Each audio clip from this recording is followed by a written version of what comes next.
Because the elevator at work is an old piece of junk, I didn't worry too much when it went down instead of up. Sure, I was annoyed, but what else had I expected? The thing rattles and lags and seems to have its own personality at times. Of course, it couldn't follow something as simple as a pressed button telling it to go up. I pushed it again, not because I thought it would change anything, but because I needed to feel like I was doing something, not to direct anger at myself. I knew something like this was going to happen, but I had been too lazy to take the 2 flights of stairs back to my office. At least redirecting my frustration at the elevator would make the long ride bearable. I tapped the files I had just photocopied and tried to think about the case at hand. An Iranian husband who wanted to sponsor his wife's permanent residency application, even though they hadn't seen each other in over 3 years. CIC was suspicious, and the husband was reluctant to turn in his private correspondence to prove the relationship. Once I got back to my office, I'd have to call my client and convince him that modesty in the face of immigration was an overrated concept. The arrow above the elevator door went from 5 to 4 to 3. It was probably going to stop at the ground level, then go back up. It'd done that before, I just had to be patient. The elevator rattled once it reached the ground floor. It stopped. It rattled again. It went down. For fuck's sake, I said loudly to the slowest elevator in the world as I pushed the button to the 7th floor repeatedly. Up, up, you broken piece of shit. The building my partner and I had moved our new office to had large spaces that were in the nice enough for the price range category. It was clean. It had a security guard at the front, and the large windows let in enough sunlight to give the rooms the illusion of modernity. The elevator, however, was a relic from another time. Though the outside doors on each floor were solid, the inside still had one of those foldable cages doors that used to be manual once upon a time. Above it, the 9 floors were indicated by a pointy arrow that described a semicircle from 1 to 9. I can't say whether the elevator had been kept that way because its marble floor and mirror walls held on to a certain early 20th century charm, or because updating it would be too expensive and it was easier to simply wait for the old thing to die of natural causes. The indicator bobbled lazily at the bottom number. I groaned loudly in my tiny mirrored enclosure. There were 2 parking levels that didn't show in the indicator. That piece of crap was going to take me all the way to the underground parking lot, then leg all the way up again. I was wrong. It did take me all the way down to the parking, but then it continued down. At that point I was still more bothered than worried. I knew the underground wasn't accessible past the 2nd level, so that probably meant the old elevator was past the point of repair. Finally, maybe now we could get something that functioned properly. It continued to go down. We'd be without an elevator for a few weeks, which would be a nuisance, but it would be worth it. It continued to go down. Perhaps once I got back to my office, I'd call management and inform them of what happened. It continued to go down. How many underground levels were there? I should ask management when The elevator rattled one last time, like a moribund person offering its final breath. And then it died. I gasped at the complete darkness and dropped my files on the floor as I patted my pockets for my phone. Momentarily stunned, it took me a moment to locate it on the inside pocket of my jacket. I fumbled for a button and blinked blindly at the sudden light, being immediately greeted by infinite reflections of myself on the mirrored walls, all looking too pale under the cold white light. I illuminated a small space, looking at the 4 dark corners like I expected someone to have popped out of thin air. I can't lie and say the cramped room and the lack of lights weren't giving me an eerie feeling. Nothing there though. I was completely alone. Right, I thought. No reason to panic. You've been here before. Moira is going to realize you're gone, and soon they'll notice the elevator stopped working. It was a busy Monday and lunchtime was almost over. Waiting for rescue wouldn't be fun, but it could be worse. Last time I'd been forced to wait nearly 2 hours in the dark while the man on the other side of the door assured me that everything was fine, that there had simply been an issue with the power. At least this time I had brought my phone downstairs, fully charged and with a handy flashlight app. Soon, Moira would be back from lunch and put 2 and 2 together. Until then, and then could be at least another 30 minutes, possibly longer, I would have to entertain myself with... The knock came out of nowhere. It wasn't loud, it didn't even startle me, but it definitely caught my attention. I wondered for a moment if the engine was restarting or maybe if something was banging against the sides of the elevator, but that didn't sound right. I frowned and turned my light to the doors, past the foldable cage.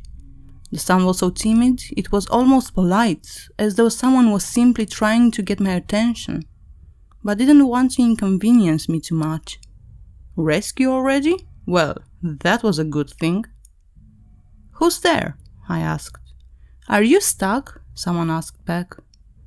"Yeah, the elevator just died." "Oh, isn't that terrible?" It was difficult to put my finger on what made me feel uncomfortable.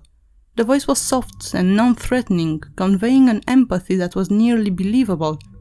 I want to say it was male, but the pitch was gentle and difficult to place. I said, "I thought this floor was closed." "Oh no," he answered immediately, as though the thought of it were a silly thing.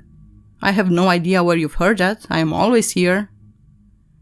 "Are you with security?" The voice simply repeated, "I am always here." That wasn't an answer to my question, but I suppose it made sense that security would have someone patrolling that floor now and then. Come to think of it, I was lucky they did. That only meant I wouldn't have to stay in the dark for much longer. "Can you call for help, please?" "Oh, certainly. Help me pry the door open." I hesitated. "That can't be safe. I thought you could call the guys upstairs and get the elevator, I don't know, restarted?" Silence. Then, "Help me pry the door open." Same words, same tone. The thing that was bothering me fell into place. The voice didn't have an accent. I spent hours working with immigrants from all over the world every day, and I'd gotten pretty good at deciphering the heaviest of dialects. But this voice was smooth and deprived of any identifying marks. I thought that maybe it was Brazilian, like myself, and that was why I couldn't hear it. Or perhaps Canadian, but it wasn't. The voice was nothing, like it had surfaced from a void and dropped into the darkness of the elevator shaft, waiting for its chance to speak for the very first time. "You're being ridiculous," I thought. Clearly he's from a place you haven't been to, or perhaps he has some sort of speech impediment. But I didn't move from my spot in the center of the elevator. For a third time, the voice asked, "Help me pry the door open." "Isn't the floor locked?" I asked. "Do you have the keys?" "Help me pry the door open, miss." The title added at the end sounded so solemn it made it seem he was making an effort to sound polite, or human. Just give me a moment to get my things." I lowered myself to the floor and started picking up my papers to buy time. If I didn't answer anymore, they might leave me. Besides, what could they do if I simply stopped answering and refused to help them open the door? If they could get me without my help, and I knew this was a terrifying certainty, it would have gotten me already. I was safe inside my detestable metal box. "Did you get your things?" I startled and fell back on my ass. I'd expected that unsettling voice to have come from above, but I could tell it pressed right next to the floor. I took a shaky breath and tried to project strength when I said, "I would rather wait for rescue." The thing huffed loudly. It breathed so forcefully that my papers went flying, and I could feel its unpleasant hot breath on my ankles. I scurried to my feet. "Help me pry the door open, please." The thing insisted once again on its feet. I said, "I'd rather not." It slammed its fists on the metal door. 2 at the top, then 2 at the bottom. I screamed. Its voice was still soft and polite. "Help me pry the door open." This time I didn't answer. "Help me pry the door open." It didn't scream, it never did. It didn't slam against the door or try to force it open or do anything other than beg at my terrified face. "Help me pry the door open." I breathed heavily and I waited, praying to God and whoever else was listening that Moira would just notice I was missing. Please God, let her notice I'm missing. "Help me pry The elevator shook alive. For a moment, I feared the thing had run out of patience and attacked me. But then the lights came back on, and I could feel myself ascending. From the other side of the door, I could only hear a low growl, and became quieter and quieter as I moved up. I don't remember much after the doors opened at the ground level. Moira told me I jumped out of the elevator and kept running the length of the atrium before I lost balance on my heels and fell on my knees, panting and sobbing and rambling about something trying to attack me. She was horrified. I wasn't one to be easily shaken, and for something to have gotten me in that state, it must have been serious. The police were called, but it took me the rest of the afternoon to get past the shock and relay my story to them. Of course, they were unsurprisingly practical about the whole thing. The assumption was that someone had been playing a prank on me. The dark had only made it seem worse than it was. I insisted they checked the security cameras, but they showed nothing out of the ordinary in either parking level.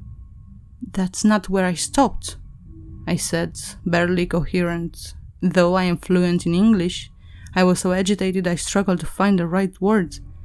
"I was past that. I was deeper in the ground, in the other parking."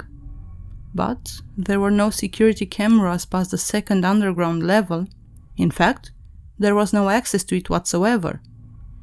According to the security guard who was on duty that morning, the car ramp to that floor had long been walled off, and they didn't have the keys to the stairway door. "We don't go down to that basement level," he said, looking just as pale as I did. The conclusion was that I was confused and disoriented. A prank made sense. It was logical and easy to explain. And yet, I refused to believe it, no matter how much I wanted to. But I didn't insist either. I convinced Moira to change offices 2 weeks after that, and that entire time I walked up 7 stories and avoided the elevator at any cost. I wasn't about to risk it, nor was I going to speculate. I don't know what lies under our building, or just how far into the earth the elevator might have taken me.